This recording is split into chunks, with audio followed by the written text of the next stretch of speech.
Seorang pramuka apabila tidak mempunyai kreativitas, maka dia termasuk orang yang rugi. Jadi pramuka saat ini harus dibingkai, harus dikemas berlandaskan Al-Quran dan hadis.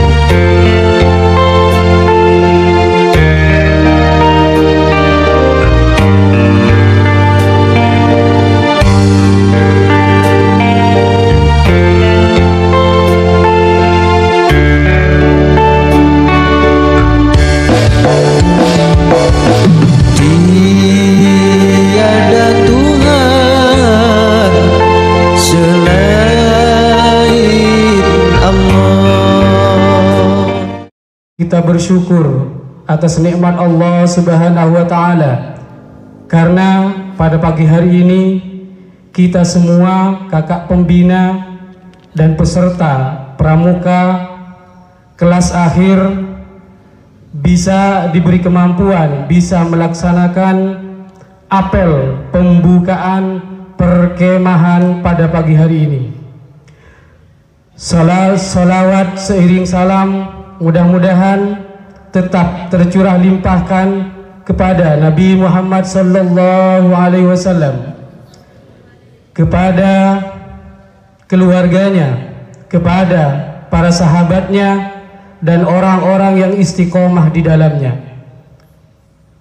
Para pembina dan andika-andika pramuka yang saya banggakan, kalau kita bicara tentang pramuka, memang dalam pramuka itu adalah komprehensif.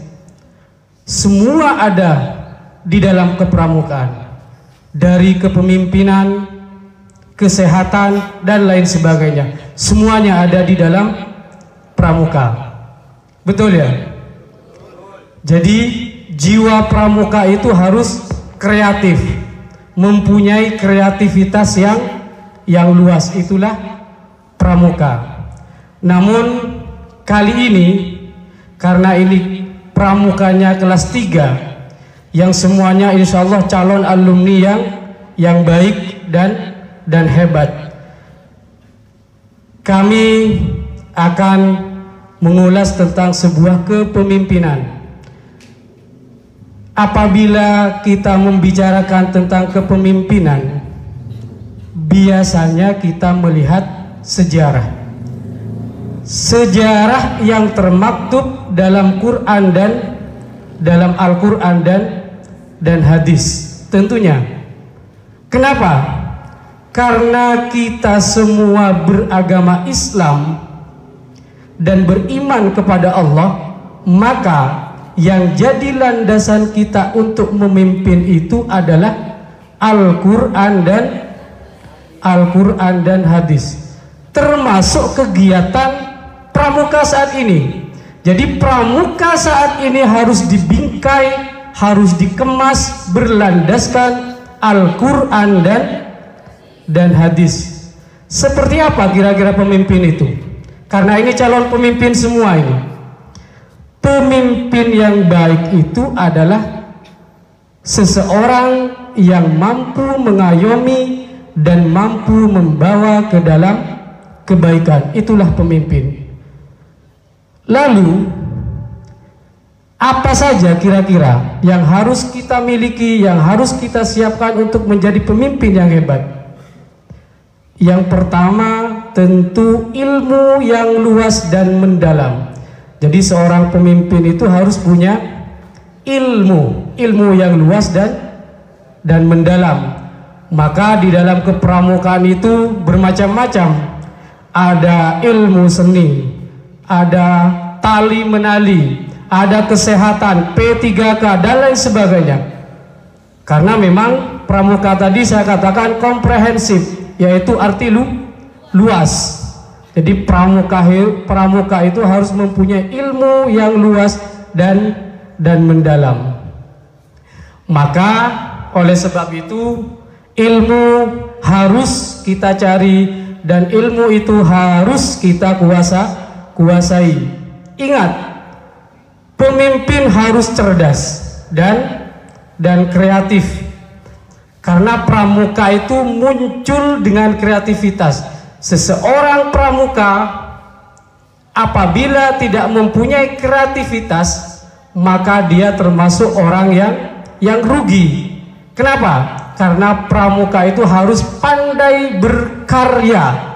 Berkarya itu artinya melakukan sesuatu hal yang mungkin belum pernah dilakukan oleh orang lain. Itulah pramuka. Salam pramuka.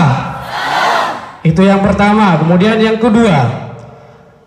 kedua adalah fisik yang tangguh. Jadi pemimpin itu harus mempunyai fisik yang kuat dan tangguh. Jadi tidak boleh pramuka itu ketika upacara ada yang pingsan, haram hukumnya. Jadi ada peserta pramuka pingsan ketika upacara, haram hukumnya. Sebenarnya begitu. Kenapa terkadang masih ada peserta upacara yang pingsan, izin sakit perut, sakit gigi? Ya karena kita belum mempersiapkan tubuh kita menjadi tubuh yang kuat dan tangguh. Oleh sebab itu di dalam pramuka itu diolah. Jadi kalian nanti itu akan diolah. Di dalam pramuka itu ada lari ke sana, lari ke sini, penjelajahan dan lain sebagainya. Itu dalam rangka mengolah tubuh kita agar menjadi tangguh, menjadi kuat. Begitulah kira-kira seorang pemimpin. Dan kalau saya amati pemimpin-pemimpin kita yang ada di Sabda Nada ini, saya kasih contoh misalnya Bapak Samheri, kemudian ada Pak Sugianto. Kalau kita amati tubuhnya kerempengan, tubuhnya kecil, tetapi beliau mempunyai tubuh yang tangguh. Pulang pergi dari Sabda Nada ke Lubawang, kemudian Pak Samheri dari Sabda Nada ke tiap hari pulang pergi. Setelah ngajar beliau masih bekerja di sawah, bertani dan lain sebagainya. Tapi beliau mempunyai fisik yang kuat. Lain pula dengan Bapak Abdul Salam yang memang badannya kekar. Kalau kita amati Pak Abdul Salam ini kekar memang. Jadi pantas kalau beliau mempunyai fisik yang kuat, masih ngurusin anak-anak, ngurusin istrinya, ngurusin sekolah, ngurusin hadrah dan lain sebagainya. Itulah Pak Salam. Apalagi Pak Zainuddin, tidak hadir ya. Kalau kita amati Pak Zainuddin memang tubuhnya atletis dia. Jadi ideal, pantas kalau dia mempunyai fisik yang kuat. Makanya pemimpin itu harus mempunyai ketangguhan fisik. Bisa dipahami kira-kira ya? Jadi persiapkan diri untuk mempunyai fisik yang tangguh. Kemudian yang ketiga, disiplin. Pramuka itu harus disiplin. Kedisiplinan di dalam pramuka adalah nomor 1.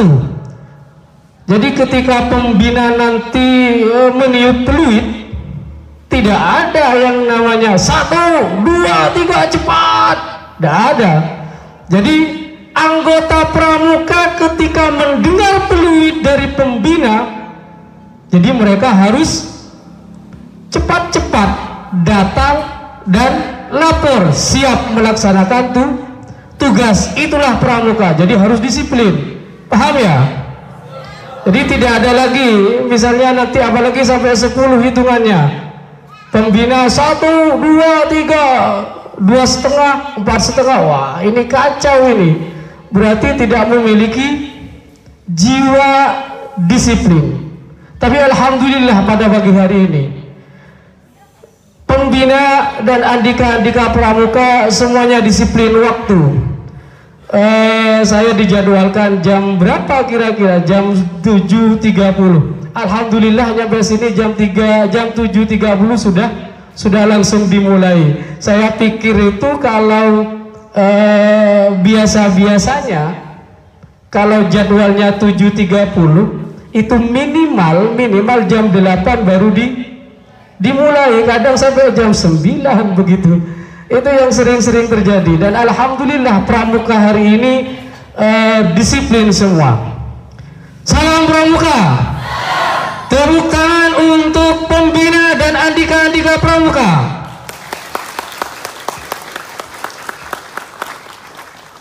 Itu yang ketiga.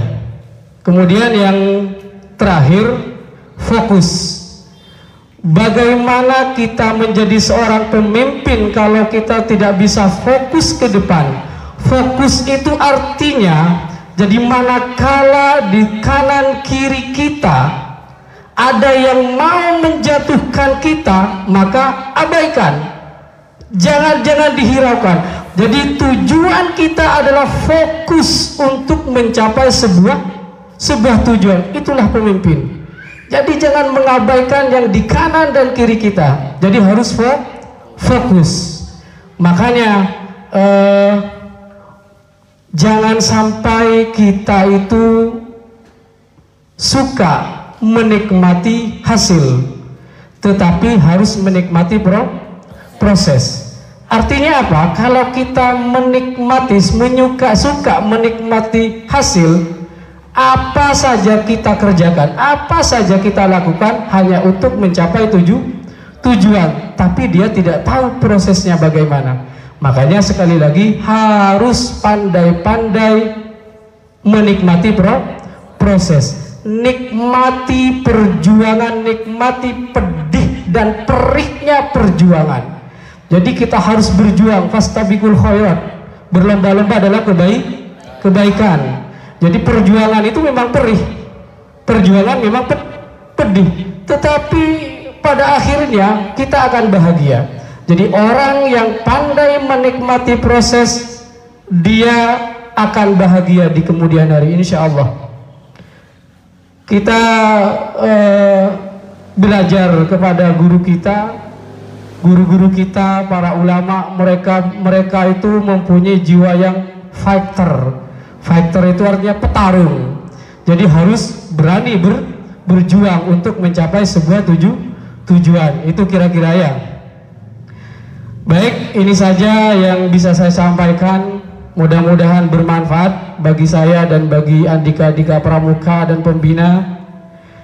Oleh sebab itu, mari kita buka acara perkemahan ini dengan membacaan suratul Fatihah. Al-Fatihah. A'udzubillahi minasyaitonirrajim. Bismillahirrahmanirrahim. Alhamdulillahirabbil alamin.